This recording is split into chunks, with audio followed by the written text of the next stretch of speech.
নমস্কার। আশা করি আপনারা সকলে খুব ভালো আছেন আর আমরাও খুব ভালো আছি। সিয়ান্স ওয়ার্ল্ডের নতুন আরও একটি ভিডিওতে আপনাদের সকলকে স্বাগত জানাচ্ছি। আমি অঙ্কিতার সাথে নিনি ও সিয়ার দিদি। আজকে ভাইফোঁটা, আপনাদের সকলকে জানাই শুভ ভাতৃদ্বিতীয়ার অনেক অনেক শুভেচ্ছা ও সিয়ানকে আজকে নিনি ভাইফোঁটা দেবে প্রথমবারের জন্য। গত বছর সিয়ান খুবই ছোট ছিল, তাই ভাইফোঁটার কোনো অনুষ্ঠানের আমরা আয়োজন করিনি, কিন্তু এই বছর সিয়ানকে নিনি ভাইফোঁটা দেবে। তার জন্য সিয়ানকে এখন স্নান করাবো। এদিকে দেখুন সিয়ান কী করছে, লাঠি নিয়ে খেলা দেখাচ্ছে। প্রতিদিন বলবো না, এবেলা ওবেলা প্রতি ঘন্টা প্রতি সেকেন্ডে মাথায় নতুন নতুন জিনিসপত্র চলছে। কোত্থেকে লাঠিটা বার করে নিয়ে যাচ্ছে আমিও জানি না। বলছি চল স্নান করবি, নিনি চলে আসবে। ওই যে নিনি এসেও গেছে, থালা টালা সাজিয়ে নিনি এসে বসে পড়েছে। এই অনেক কষ্টে বুঝিয়ে টুঝিয়ে স্নান করিয়ে একটা কোনো রকমের জোরজা করে ধুতি বান্ধবী পরিয়েছি। এখন বলছি আসো বসো, নিনি তোমার ফোঁটা দেবে। ফোঁটা কি তো বুঝতে পারছে না, যে আসছে আর চলে যাচ্ছে।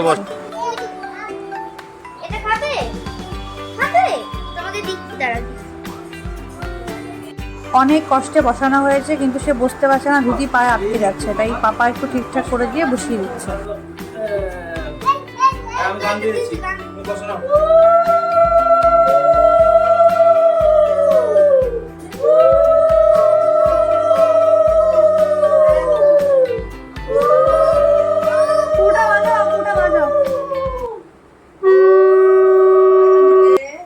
বলো নিনি বলো। এই যে চাঁদ মামা যেমন টি দেয় ওরকম দিচ্ছে। আয় আয় আয় আয় আয় চাঁদ মামা টি দিয়ে যা। আচ্ছা আচ্ছা আচ্ছা আচ্ছা কোলে দেবো, কোলে দেবো। হ্যাঁ কোলে দি।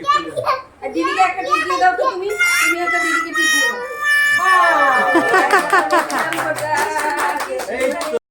গাল টিপে দেখেছি পোলিও খাওয়াতে, গাল টিপে এরকম ভাইফোঁটা নিতে দেখেছেন কখনো? আমি তো দেখিনি।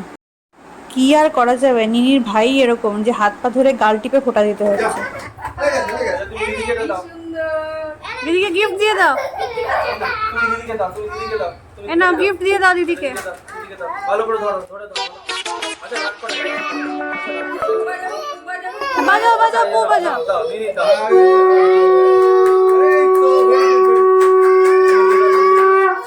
ওই যে দিদি কি দিচ্ছে,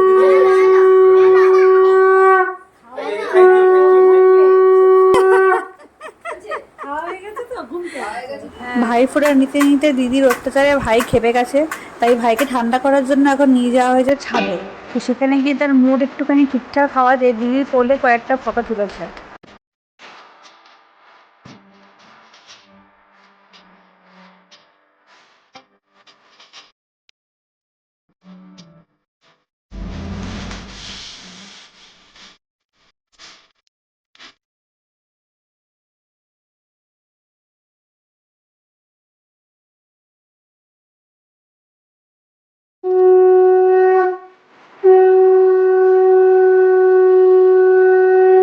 দেবব্রত সিয়ানকে নিয়ে আর নিনিকে নিয়ে ছাদে একটু ঘুরছে। সিয়ান অনেক দিন হয়ে গেল শরীর খারাপের জন্য ছাদে যায় না, তো গিয়ে ওর মুডটা একটু ঠিকঠাক হয়েছে, তাই ওরা ওখানেই আছে। আর সেই ফাঁকে এখানে চলছে ভাইফোঁটার সেকেন্ড রাউন্ড। এখানে দেবব্রতর মা ফোঁটা দিচ্ছে তার দুই ভাইকে। দেবব্রত ওর বোনদেরকে এবছর এখানে আসতে বারণ করেছে, যেহেতু সিয়ানের শরীরটা ভালো না, ও খেয়ে দিয়ে ঘুমাবে। তাই দেবব্রত তারপরে ওদের বাড়িতে গিয়ে ফোঁটা নিয়ে আসবে।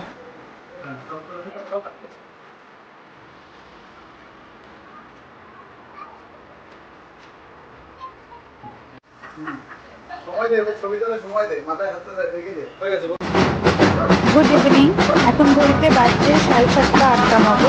আমাদের বাড়ির নিচ থেকে একটা কালী পুজোর ভাসান যাচ্ছে, তাই চলে এলাম সবাই বারান্দায় ভাসানটা দেখবো বলে।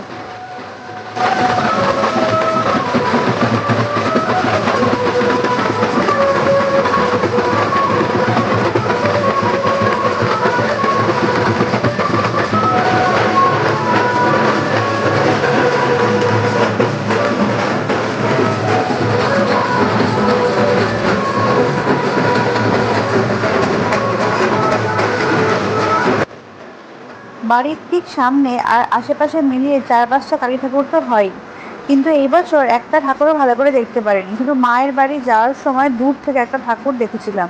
এবার ভাসানে দেখে নিচ্ছি কালী ঠাকুরের মুখটা ভালো করে। সিয়ানো অবাক হয়ে দেখছে ঠাকুর ভাসান। সিয়ামকে বললাম এই বছরের মতো ঠাকুর দেখে নে, এই শেষ, আবার পরের বছর দেখতে পাবি।